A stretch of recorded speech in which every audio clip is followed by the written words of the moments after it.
Saya sarankan siapkan agenda Ramadannya. Sholat apa saja yang bisa ditunaikan dalam sehari. Ada yang tentunya kita dapati tetangga kita, ada yang kesulitan. Barangkali ditampakkan oleh kita kepada Allah supaya kita semua bisa beramal saleh. Orang takwa itu diukur bukan saat malam pertama Ramadan. Takwa diraih bukan saat hari kedua, hari ketiga sampai selesai Ramadan, tapi sampai kita jaga hingga ajal kita tiba saat kembali kepada Allah. Takwa. Kita rinci. Mari kita lihat ketika Allah menyebutkan bentuk takwa dalam Al-Quran. Mau orangnya, ya, mau perintahnya, pekerjaannya. Mari kita lihat. Ternyata orang-orang yang berhasil menjadi takwa adalah orang-orang yang terbiasa melatih diri dengan aktivitas yang disebut dengan amal soleh itu. Apa diantaranya? Mari kita lihat. Ya, kalimat takwa pertama Al-Baqarah ayat kedua. Dzalikal kitabu la raiba fi hudal lil muttaqin. Ya. Ini Al-Qur'an, jangan diragukan. Dia berasal dari sumber yang sangat jauh dari apa yang kita bayangkan. Jangan nuduh sembarangan kalau nggak punya hujjah. Maka ia akan jadi petunjuk bagi orang takwa. Siapa orang ini? Apa aktivitasnya? Apa pekerjaannya? Sehingga disebut oleh Allah sebagai orang takwa. Aktivitasnya apa? Maka dirinci di ayat 3, ayat 4 sampai mendapatkan di kebahagiaan ayat 5-nya. Alladzina yu'minuna bil ghaib wa yuqimunas shalah. Yaitu orang-orang yang terus meningkatkan imannya. Tuh, dasarnya iman dulu.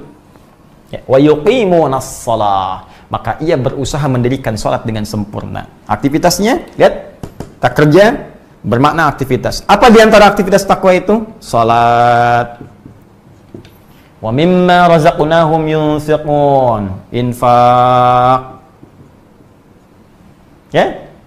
Walladzina yu'minuna bima unzila ilaik, dan mereka yakin terhadap apa yang diturunkan kepada Muhammad sallallahu alaihi wasallam. Apa yang diturunkan kepada Nabi Muhammad? Al-Qur'an. Tuh. Nah. Kasih contoh lagi 3. Ini aktivitasnya. Tadi kan orang salat itu bagian dari takwa. Kesimpulan terbaliknya, maka orang takwa itu punya aktivitas. Apa pekerjaannya? Rajin salat, rajin infak, ya, rajin berinteraksi dengan Al-Quran. Ini baru 3 kita turunkan. Ya.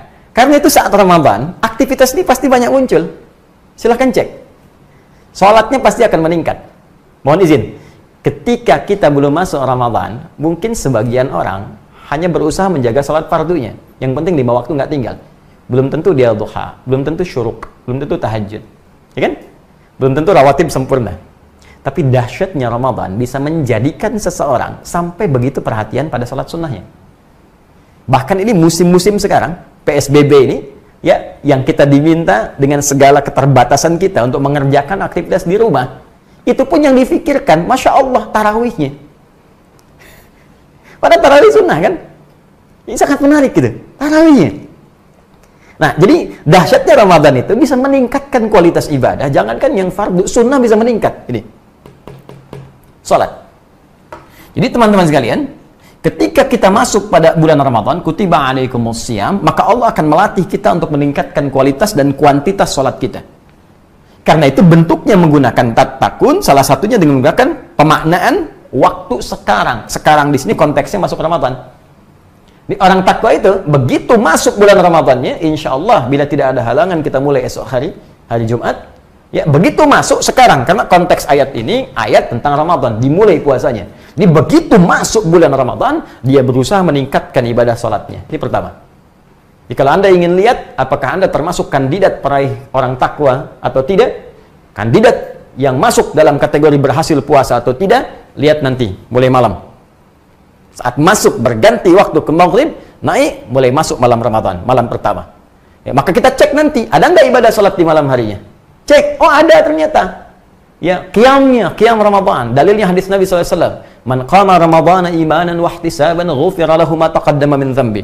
Siapa yang bisa menghidupkan qiyam, bangun salat di malam-malam Ramadan dengan penuh keimanan, dasarnya iman ini, wa ihtisaban, ketulusan, mengharap ridha, pahala dari Allah, mengoreksi dirinya. Ya ghufira lahu ma taqaddama min dhanbi. Begitu ditunaikan ikhlas karena Allah, koreksi diri, taubat kepada Allah, seketika diampuni dosa-dosanya oleh Allah dari sejak ia berbuat kesalahan saat baligh sampai malam itu. Allahu akbar. Bagaimana rahmat Allah diturunkan ketika ada hamba bangun di malam pertama Ramadan, malam Jumat lagi, ya Allah, Masya Allah. Kemudian dia sujud, minta ampun kepada Allah, ya Allah, hamba banyak salah. Tapi rahmatmu ya Allah, melampaui segala murkamu. Maka hamba memohon rahmatmu ya Allah. Sujud dia, menangis. Ketika kemudian dia memohon turun ampunan Allah, terbayang, walaupun ajal tiba pada saat itu, kemudian dia wafat di malam pertama, dia sudah mendapatkan ampunan Allah Subhanahu wa Ta'ala dari semua dosanya. Dan dia punya amalan pertama kali sujud, yang jadi kebanggaan di hadapan Allah. Bukankah kita dimuliakan dengan sujud itu? Ya, bukankah perkara sujud yang mengangkat kita dan merendahkan syaitan? Iblis tidak mau sujud, ya, sedangkan kita mau sujud di hadapan Allah. Dan dengan sujud itu malaikat diperintahkan untuk hormat kepada Adam alaihissalam. Jadi kalau manusia pernah punya amalan sujud, maka itu jadi salah satu kebanggaan di hadapan Allah Subhanahu wa Ta'ala. Karena itulah sujud yang kita lakukan dalam salat menjadi amalan pertama yang akan dihisab di hadapan Allah Subhanahu wa Ta'ala. Nah ini, jadi konteks ini sekarang, konteks Ramadannya, jadi begitu masuk Ramadan, salatnya meningkat. Nah, karena itu coba siapkan dari sekarang. Saya sarankan siapkan agenda Ramadannya. Salat apa saja yang bisa ditunaikan dalam sehari. Malam ada apa? Ada tarawih. Malamnya bisa ada kesempatan tahajud kalau nggak memberatkan kita untuk sahur kemudian dan beraktivitas esok harinya. Karena sekarang banyak di rumah, kita bisa hidupkan. Ya, kemudian masuk keesokan harinya 2 rakaat sebelum subuh, ya. Ada salat duha antara subuh ke zuhur. Ada qabliyah zuhur, ba'diyah zuhur. Saya ada pertanyaan, Ustaz, kalau saya salatnya di rumah, qabliyah masih berlaku tidak? Masih berlaku. Karena qobliyah itu nggak ada kaitan dengan masjid dan di luar masjid. Walaupun sholatnya di rumah, ketika adzan berkumandang selesai, ada qobliyah, silahkan tunaikan qobliyah. Setelah selesai mau ba'diyah, silahkan tunaikan ba'diyah. Karena sholat itu ditunaikan bukan terkait dengan keadaan Anda di masjid atau di luar masjid. Rinci, sampai ke sebelum asar, ada 4 rakaat. Sebelum maghrib, ya, ba'diyah maghrib setelahnya. Kemudian antara adzan dengan iqamat, sebelum isya, setelah isya. Tapi khusus untuk yang sebelum maghrib, itu kalau dalam kondisi yang sifatnya memang memungkinkan untuk menunaikannya saja. Ya, kata Nabi SAW bermakna, sallu rak'ataini qabla al-maghrib, wa la tattakhidhuha sunnatan. Silahkan salat 2 rakaat sebelum maghrib, tapi jangan jadikan kebiasaan, karena kondisi tertentu saja. Ya, kenapa? Karena jarak maghrib ke isya itu begitu padat, mepet. Apalagi Ramadan saat ini, Anda mungkin buka dulu, jadi waktunya agak mepet ke isyanya, jadi Anda bisa langsung lakukan salat maghribnya dan ba'diyah setelah itu. Ya, beda kasusnya kalau sedang di Masjidil Haram, nunggu orang tawaf, baru masuk, Anda bisa mungkin daripada mengerjakan yang tidak penting, bisa salat 2 rakaat dulu. Jelas ya? Secara lugas dan mudah, mulai sekarang, sebelum masuk nanti malam Ramadan, Anda rinci, ada salat apa saja yang bisa ditunaikan di bulan Ramadan. Ya, dari malam dan siangnya, rinci. Ya, kemudian teman-teman sekalian, mohon maaf, nanti orang takwa ini ditunjukkan dengan bentuk mudhari. Belum selesai, karena baru 1 masa. Belum yang kedua dan ketiga. Sekarang terus dilangsungkan dan sampai di masa depan. Jadi untuk menjadi orang takwa itu, mohon maaf, bukan awal Ramadan saja Anda kerjakan tarawihnya, tahajudnya bangun, hari keduanya nggak dikerjakan. Hari ketiga makin menurun. Awas, hati-hati. Jangan ada fenomena ini lagi terulang. Ya, tahun sebelumnya kita tahu juga, malam pertama penuh semua. Malam kedua penuh, malam ketiga masih penuh, malam keempat terjadi kemajuan. Sab maju, maju, maju. Ayo sekarang mau dipikir apa lagi? Mudik sudah Allah tanamkan. Pemerintah mengatakan dilarang mudik tuh. Udah nggak ada sekarang. Ya, celah kita untuk ngeles di hadapan Allah lagi. Dulu masih ada alasan, 10 hari terakhir i'tikaf, ya Allah, hamba mudik ya Allah. Masih bisa di jalan. Sekarang mudiknya sudah dilarang. Ya, pelarangan ini untuk kebaikan kita juga, supaya tidak menghambat virus itu kemudian menyebar di daerah-daerah yang sebelumnya telah kemudian dijaga dengan baik. Maka alangkah lebih bijak kita melihat dulu, jika ada maslahat dalam konteks ini, kita bisa ikuti dengan cara yang baik. Ya, nah, saya kembalikan ke sini.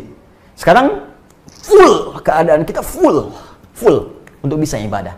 Jadi kalau Allah sudah buat kita ini keadaan sangat bisa fokus untuk ibadah, belum bisa juga, lantas mesti digimanain lagi.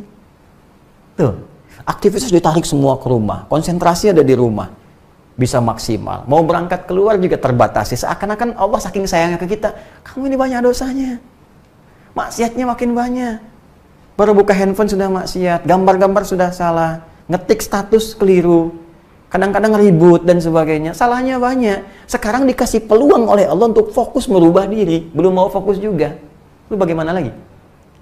Hah? Baik, karena itu kita buktikan tahun ini mesti lulus. Mumpung baru mulai. Kalau Allah kasih kesempatan hari kedua, tetap pertahankan, sholatnya maksimal.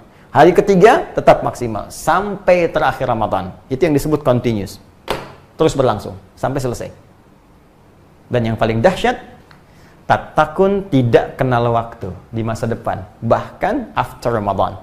Ma ba'da Ramadan. Setelah Ramadan pun jaga sampai ketemu Ramadan lagi tahun depan. Atau sampai kita pulang menghadap Allah Subhanahu wa Ta'ala dalam ajal kita tiba. Jadi orang takwa itu diukur bukan saat malam pertama Ramadan, takwa diraih bukan saat hari kedua, hari ketiga sampai selesai Ramadan, tapi sampai kita jaga hingga ajal kita tiba saat kembali kepada Allah. Itu yang disebut dengan takwa. Maka dari sini siapkan mental kita sebelumnya. Berniat yang utuh, maksimalkan. Nah, apalagi Ustaz, ini pekerjaannya belum selesai, infak.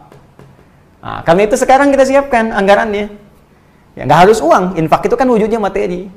Ada saudara kita lihat nih, teman-teman, dalam keadaan seperti ini, ya ada yang tentunya kita dapati tetangga kita, ada yang kesulitan, ya pekerjaan belum bisa ditunaikan sampai saat ini, berapa banyak kemudian karyawan harus sementara waktu kehilangan pekerjaannya, ya untuk dapat makan sulit, kisah banyak terdengar yang sudah nahan makan 2 hari, begitu bantuan datang ajal kemudian tiba dan sebagainya. Barangkali ditampakkan oleh kita kepada Allah supaya kita semua bisa beramal saleh. Ya. Kita jangan melihat ini beban si fulan, tanyakan saja, keimanan kita akan mendorong kita untuk berbuat baik. Apa yang kita bisa lakukan sehingga ringan hisab kita di hadapan Allah Subhanahu wa Ta'ala, sepanjang kita bisa melakukan itu. Walaupun kata Nabi hanya sebiji kurma, walaupun hanya sehirup air. Sehirup kalau sekarang 1 sedotan, ya. Tapi itu kalimat kiasan, ya. Ingat kalimat kiasan, jangan sampai Anda ke tetangga cuma 1 biji kurma. Ya. 1 sedot, sudah itu ambil lagi katanya. Kok cuma 1 sedot? Hadis Nabi Pak, maaf. Bukan.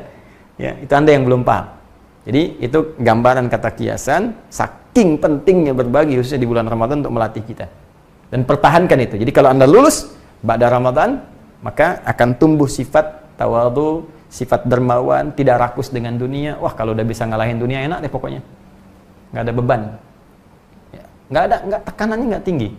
Jadi banyak orang tertekan itu karena kalah oleh dunia. Jadi ingin mendapatkan sesuatu, kadang-kadang yang belum dibutuhkan. Banyak yang aneh manusia itu. Ya, Anda itu, saya, kita tidak dihisab untuk yang besok, dihisab tuh yang sekarang. Ngapain Anda banyak mengerjakan untuk yang besok? Merencanakan tuh harus, tapi memberikan beban untuk sesuatu yang belum tentu Anda dapatkan dan Anda kerjakan untuk apa? Maka nikmati kehidupan. Allah atur rezeki kita, Allah atur ibadah kita. Kenapa kemudian kita ikut mencari sesuatu yang belum diatur? Jelas ya?